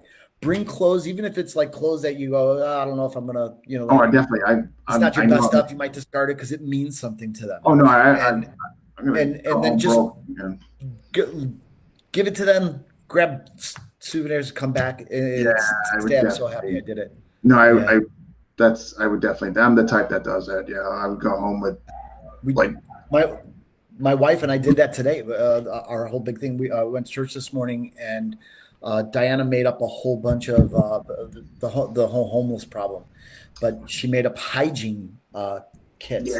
you were telling. And there's something really cool. Can I grab something? I think I Oh, got it sure, right sure. behind me. Wait, wait, Yeah, I want to show you something. sure. Folks, if Check you these want, out. hit that Here's my like button. shameless plug. This company, they were so nice, and they're involved with some of my buddies who are also Pinoy. It's Pinoy owned, but it's showers in a pouch. Okay. So for homeless, or they're really made for camping and travel. It Mm. turns out to a full blanket that's like a wet wipe and Oh, it's okay. reusable. So we got all these and we put them in there and we made up a whole bunch of bags for the homeless today with like feminine hygiene stuff for women and shampoo and stuff and brushes and Oh, stuff for guys. And we put one of these in for it. But they're really really cool. If you guys, it's so worth it. I got a bunch of them because we got a ton of them to get it. oh, that's They fantastic. were nice Oh, enough wow. to donate to us showers in a Yeah, pouch, yeah. You guys give them but stuff away. like Oh, that's that is fantastic. really cool. But I wish I had them when I was in the Philippines. I'd have brought them. I would give them to Yeah, everybody. yeah. You would have right. But You got to pass. Yeah, for sure. Jeez. yeah, But so I got. Ooh, I have a question here from Tom, and what he's asking is, did your FMA background did it give you an edge in fighting? Did it help you at all? Is his question. yes, I'll definitely say yes. On the ground and standing. Okay. Was there stuff that we did that just didn't work? Yeah, of course. And Yeah. and look, it didn't work because it doesn't mean that it's not good. It meant I didn't do it the way the art. You know what I mean? Like the successes I give to the art, the failures I own, they're mine.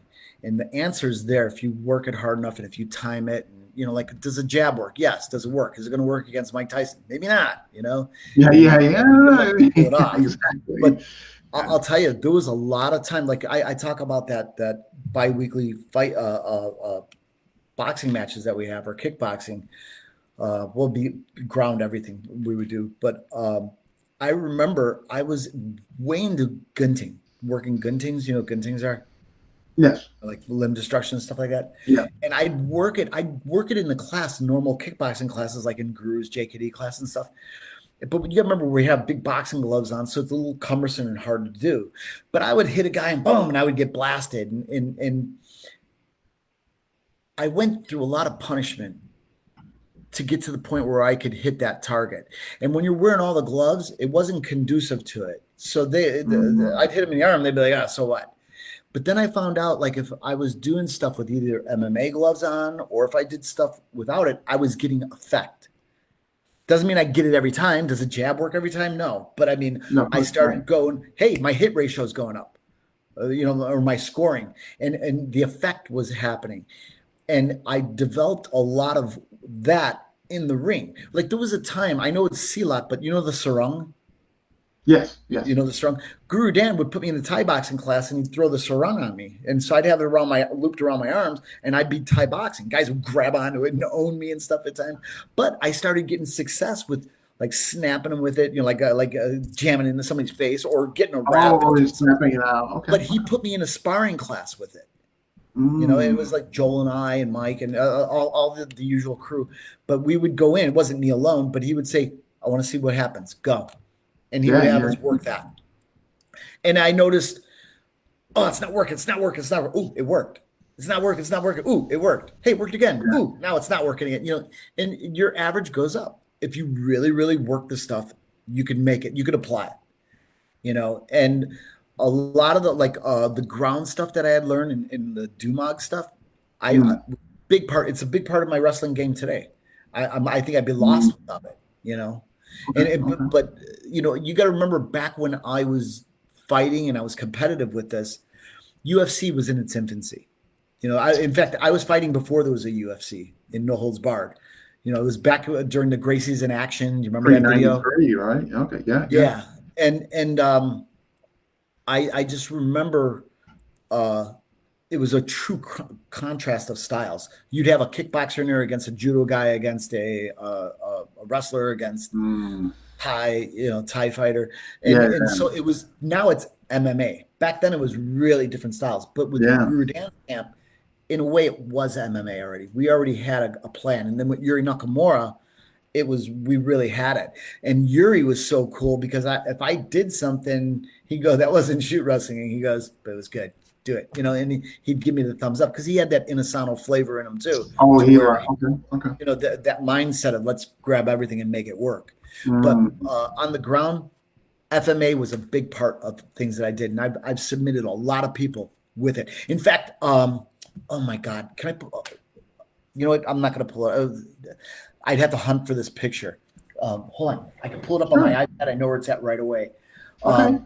My student, Matt Teasdale, out of the UK, he trains guys to fight, you know, in the ring. Like a lot of, hang on 1 second. I got this picture. Where is it? So he has his fighters, and oh my God, come on, Ron. And I need to find this. I know we're here and I don't want to waste time. God bless it. Any other time, instant. Yeah, I know. Isn't that how it works? You'd find it right, you know, off the bat. But he's in this match, and the fighters are all in there, the commentators are all in there, and they're commentating this fight. And his fighter, I am desperately looking for this photo for you. His one fighter gets a submission, and they go, "Wow, ladies and gentlemen, he just submitted him with this unique Brazilian jiu-jitsu technique." And Matt runs up there. He goes, "It's Kali. It's Filipino Kali." And I just thought it was great. But he sent me a photo of it. I've got the driest throat today. I apologize. Here, favorites. I can find it. I know I have it. There it is. All right. I don't know if the audience can see this. If you put it up, they But may be able to. They can see see how he's that. stepping on the Yeah, if you arm? leave it there, they can see it. All right. Oh, See he's how got he's, the arm. He's got the arm. but Okay, he's got the okay. arm bar, but he's put his foot on top of it to supplement the lock. Yes. And he submitted him using his foot. I have the video footage of this. So that comes from Wow. one of the series that we do. And it's called the Chieftain series. And it's you'd have to I mean the Egyptian series. Sorry, I got so many different series. Guro Ron names all these names. I didn't name them. And like the Egyptian series is not from Egypt. It's because one of the techniques is you're submitting a person and one arm's up and the other down. It almost looks like the hieroglyphics of Oh, the Egyptians. hieroglyphics. Right, right. Okay, Yeah, yeah. and so he called it, oh, it's the Egyptian series, you know. And we have the Chieftain series. It's because it's like if you catch an important person, you got to hold them. It's the chief. So we Mm. adopted that name. But Matt's student tapped this guy out with it, and they were trying to say it was jiu-jitsu, and he runs right to the commentators who got the microphones and Oh, announcer. yeah, to make He's that like, it's clarification. Filipino martial arts. I should get the video and show you. It's really funny. Oh, But wow, you wow. know, the stuff's Yeah, applicable. It's just you got to believe in it to see it. You know, I mean, if you believe it doesn't work, you're correct. I've always been yeah, taught that. yeah. If you believe it, you're not going to You even got to attempt it. believe in it. You know, and that'll take me to you know, it's kind of embarrassing, but I used to be in Power Rangers. I used to do stunts for it. On the And power? Okay, yeah. yeah, and but the stunt coordinator, his name was Jeff Pruitt. If you look him up, done a ton of movies. Good guy. He would give a lot of newbies a chance where it's really hard, you know, to get in because you know you got to trust the person that they're not going to Yeah, get yeah. hurt or you're going to hurt them. And Jeff would like if he seen you and seen you were taking people's heads off and you were kind of safe, he'd say, "Yeah, I'll give you a shot. Come on," and he'd put him on a show. We had this one kid come in and we would train all day. Everybody's you know because we're doing stunt work, but when things were down, we trained. Yeah. And this kid was doing this crazy stuff, and Jeff looked goes, "What is that?" He goes, "Oh, I watched this Hong Kong movie. I got it from that." And he goes, "What movie?" And he told him the movie, and this is back in VHS days. And he goes, "I got that movie." So the next day, Jeff brought the movie in, and he puts it in. He goes, "Show me where it's at." So the kid's like zipping along. He gets to the point, and he goes, "It's right there." And Jeff goes, "That's a wire gag."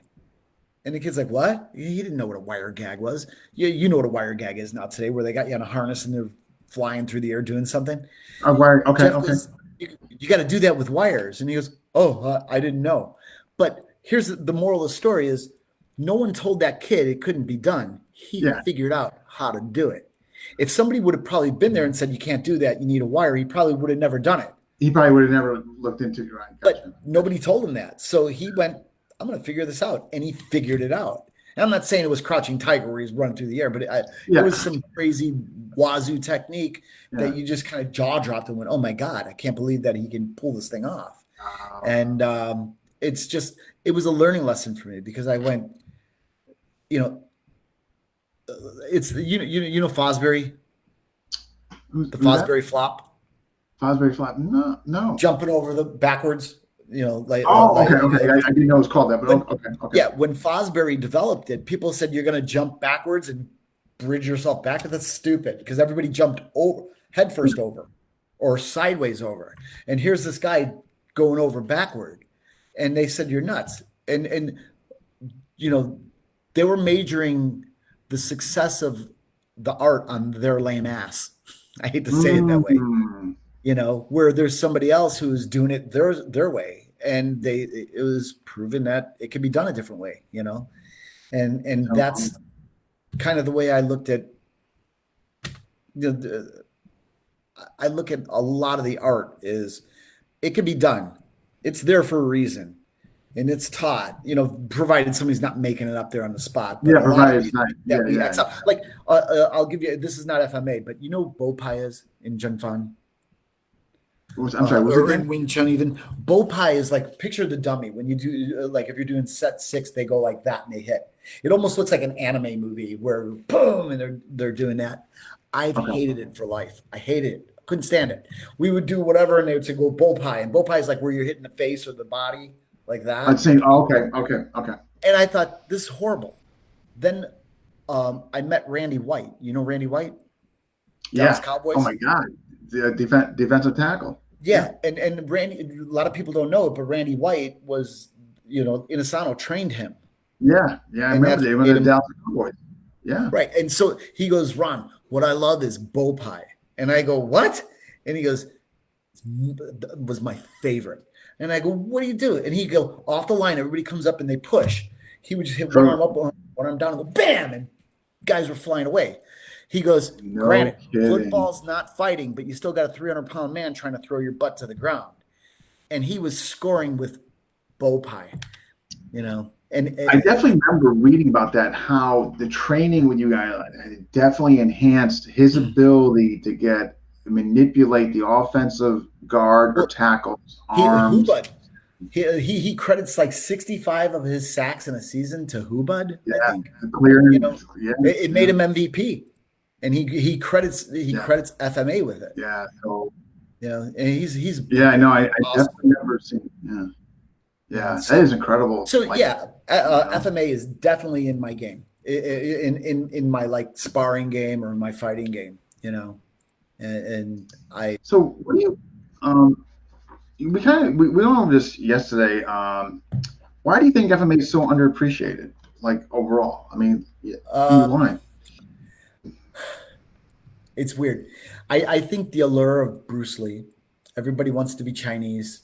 I think the Japanese have done great. We know the Taekwondo people, their marketing has been amazing.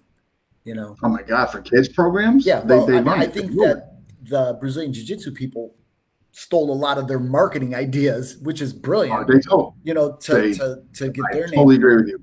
I think the Filipino martial arts, like I'll give you a story. Jeff Amata, do you know who Jeff Amata is? Yes, I do. Okay, Jeff Amata and Guro Ron were asked to come in and have a kendo fight in a movie. So they're in their all in the gi, whatever. Can't think of names. Hakama, right? They're in everything. They got the kendo armor on. The kendo armor. Okay. And so Guro Ron goes, Jeff, we better run and get some more kendo lessons just so we're right spot on. So they went and they took a bunch of lessons before they went on because he didn't want to go in unprepared. Yeah. Okay. So they get there and they start doing their thing.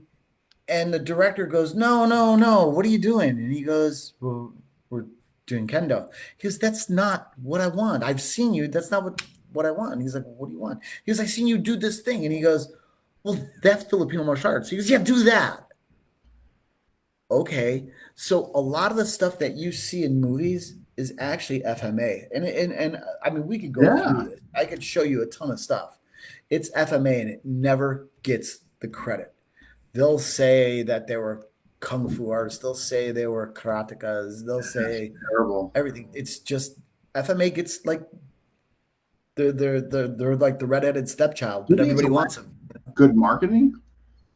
Yeah, I think a lot of it is marketing. I do because to date, who's the most outside of like Inosanto, but like who would you say is the most well-known Filipino martial artist? But that's the whole point. It's like there's some names, but nothing that's like attraction or that you make. Like you go to an average. I think a lot of the attraction is like the Bruce Lee allure, stuff like that. Right. There's not a big like you go to an average household. You can ask a housewife, and she'll know big MMA names. Well, they'll know karate. My wife wrote a movie called The Sensei. I don't know if you know that or seen it. I think Do you know why it's called The Sensei? Because that's a known term. Well, we thought of the guru, but everybody goes, "Oh, it's going to sound like you're an Indian guru." You're going to be sensei. They can make the association. Then she goes, "Well, we'll call it the Sifu," and people are like, "We don't know what Sifu is," so that's why it turned into Sensei. And it's nothing to put down those other arts. That's amazing. Oh, sure, yeah. Loves it. But the Filipino martial arts, or here's another thing, Leo Gahi. You know Leo? Oh, yeah. That he tried to get the Eskrima into the Olympics. I've heard. And they looked at it, the Olympic committee looked at it, and they went, no, that's not coming. They laughed. Because it was so aggressive. And he's like, but you have fencing and stuff fencing. Like that. And they're like, yeah, that's not what you guys are doing. So yeah, but no, they thought that Wow. Eskrima was just too brutal. He goes, no. He goes, you're beating each other with sticks. He goes, yeah, that's sport. The sword's real. The stick is fun, and they Yeah, yeah. couldn't grasp that, They couldn't But make the connection, yeah, or yeah, distinction between the two. yeah. But you got to think of the Philippines as a whole, and like there are things that I've been taught in like stick and dagger, and it's called Italian. And where does it come from? It comes from Italy because people don't realize it, but how many islands make up the Philippines? Over 7,000, with at least Yeah. 3 tribes per island, at 21,000 different variations of Filipino martial arts. And it was a trade route. Every ship was passing through there, and back in those days, they would stop and stay, and they would spar, or not spar. They would train with each other, cross train. They'd learn their system and share, and so it's got so many different influences in it, Yeah. but it's unique to itself. That area, the Philippines, it's a different mindset. It really, truly is. Yeah, And it's like today, even in their food, even in their language, they're just so behind. I mean, and believe me, it's heartbreaking. I mean, my love for FMA obviously speaks for itself. Me doing a show, but if you look at like Thai boxing, obviously karate goes without saying, BJJ, MMA, any of the traditional systems, and then FMA. It's just like they're just so far behind, and I'm wondering because they need to start. But they're so far ahead too, though.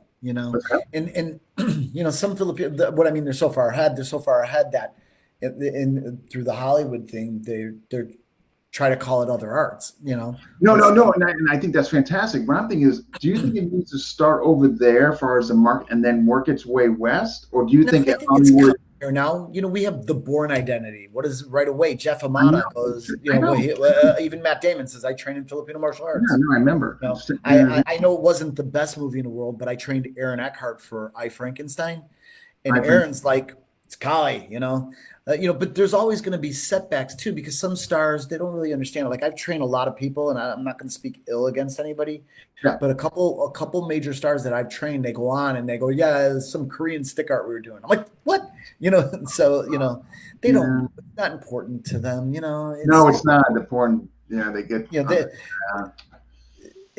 but it's coming further. And I think with things like, social media now people really get to, like, if somebody's interested in a fight, they might go Chinese martial arts. That's not what I was looking for. Oh, what's the stick thing that they do? Oh, what's this Eskrima thing? And I think that it's broadening because of that.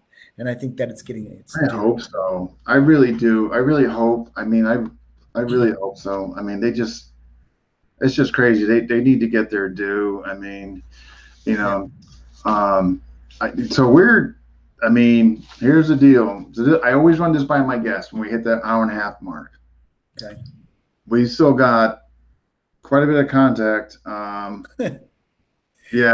So it's up to you. We could do a part 2, or I'm going to tell you though, we'd be pushing 2 hours. I'm going to be honest with you. What, on the part 2 or today? Today.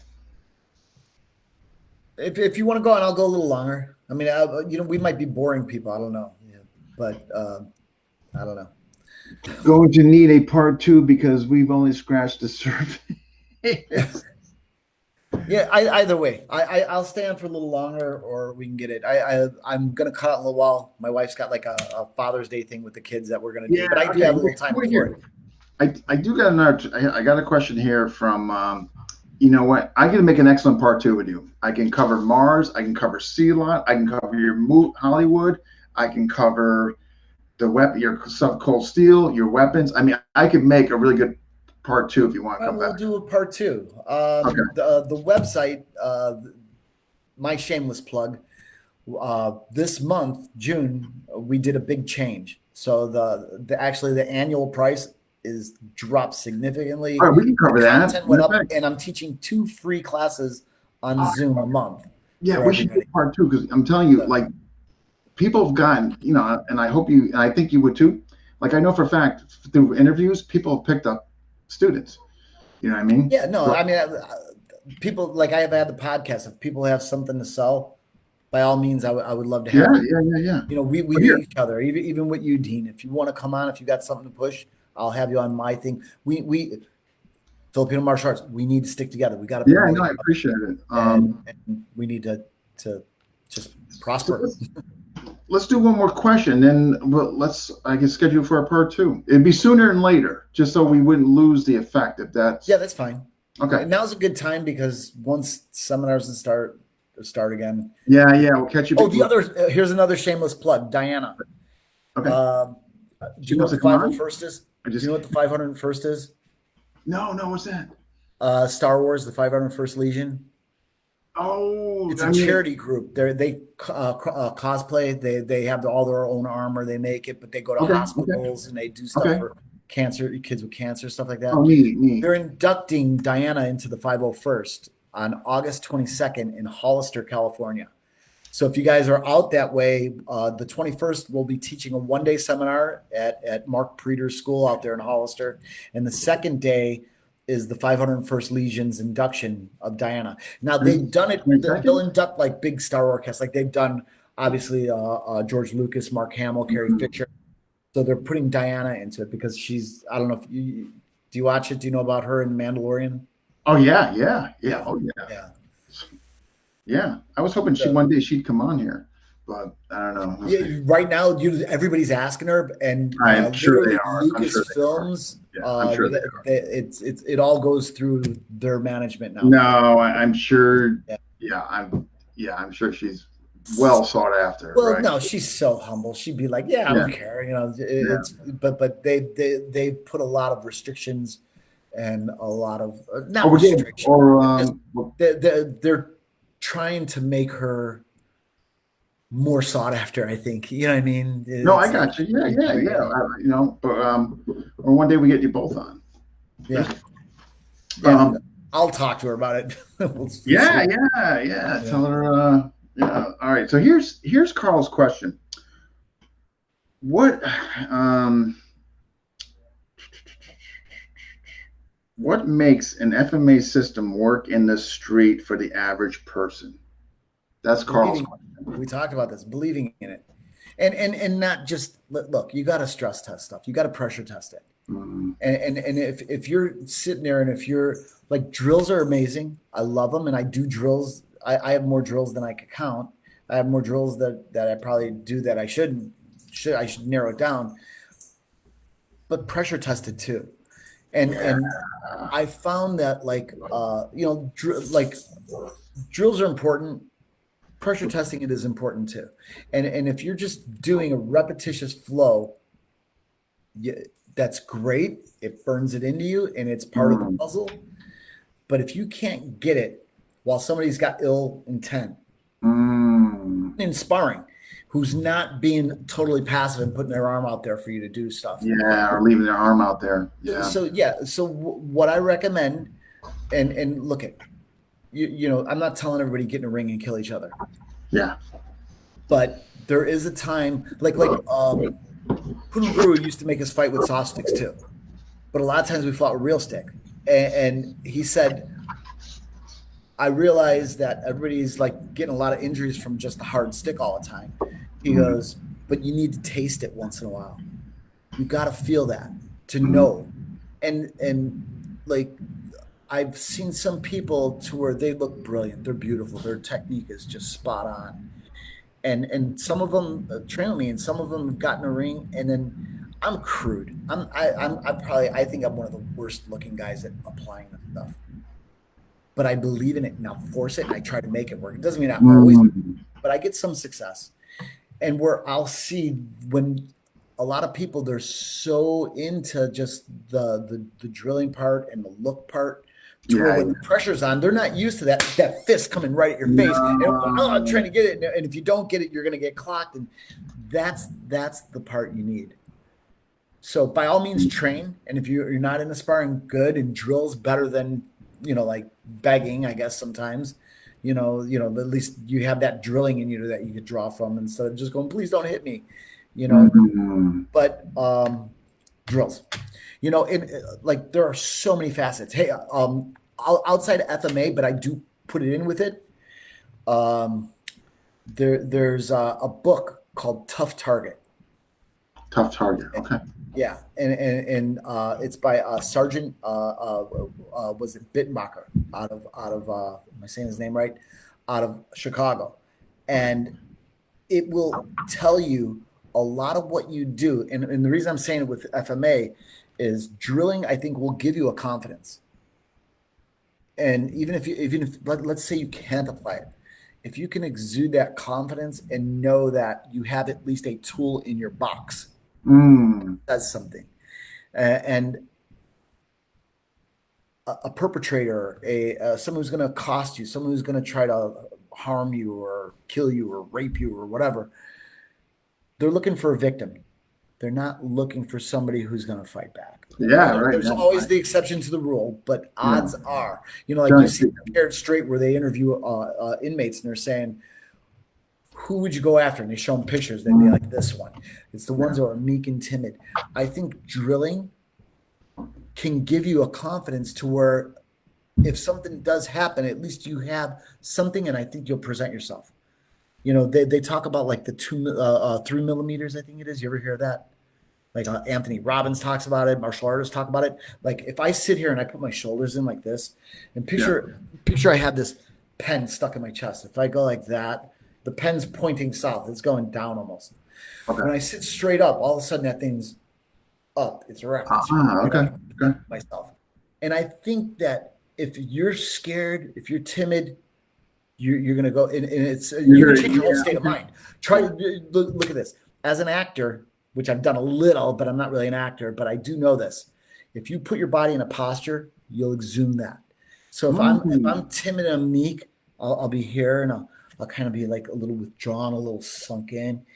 If you want to change your whole state of mind, if you want to be happy for the day, try to be sad and do that. You can't. You got to assume the posture. So what I'm saying is, I think even drilling in something will give you that upright where I know where I'm at. I know what I'm doing. I am not going to be a victim. You might, it's almost like the salutation in the Lacoste system. Although my body shall fall in combat, my soul is unconquerable and will rise to the heavens above. It's the same thing as like what I went through with Greg. I had to show myself. If I would have came in that ring like this, oh my God, crashed my ass. Yeah. And it comes from drilling. It comes in with confidence of what you do. And if you're not confident in what you do, fake it, but get that posture. And I really believe it is part of FMA because we're taught, like with Edgar, you're taught be out there. If you look at Edgar, he's just like, whoa, he's ready. And when he's done, he goes and he turns into that different person. I think if you're going to pull it off in the street, for one, you have to be an actor and play the part. Got to go into it with a confidence of I'm going to make this work. I hope it doesn't, or not. I hope it works. And my whole thing is when I go at it, some guys I think are way better than me, but they're going to know I was there. Yeah. I'm not going to let them leave unscathed. Yeah. I don't know if that answers it or if I No, I thought it answered it very well, actually. Edgar, all the pictures you see, man, like there was definitely no lack of confidence, man. That guy was. but at the end, he'd make you sing karaoke. At the end, right? Yeah, I heard that was a big closure. Karaoke. Oh, he wouldn't let me train without it. He goes, "Now we sing." I go, "No, I don't want to sing." He goes, he would just look at me. I go, "Okay." I guess you're singing. All right, I'll sing. You're not gonna like it, but I'll do it. Oh my gosh, man, that's funny. He's probably one of the best people I know, inside of martial arts and outside of it, just as a human being. What a loss! Everybody says it. Everybody had on that's regarding him or directly or indirectly about him all say the same thing.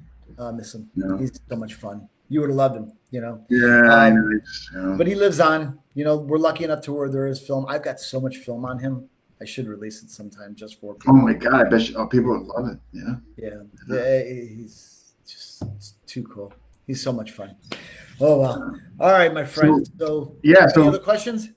No, I figure so. Part 2 sounds good. Yeah, I'll do that. I don't mind. Okay, yeah, I'll be in touch because we got more. I mean, I got a bunch of stuff I can cover for part 2. Easy, could easily make a part 2. Yeah, I just figure out your calendar. Let me know what you want to do. So you think if it was beginning of July, your schedule's still pretty good? Yeah, no. I think July. You know what's weird? Ever since COVID, I've been on a movie for a while now, and it's an fully animated movie, but we're Okay. filming it out of my garage. Oh, at your garage. Okay. It's really crazy because normally it's mocap, you know, mocap outfits with the ping pong balls. You ever see that? No.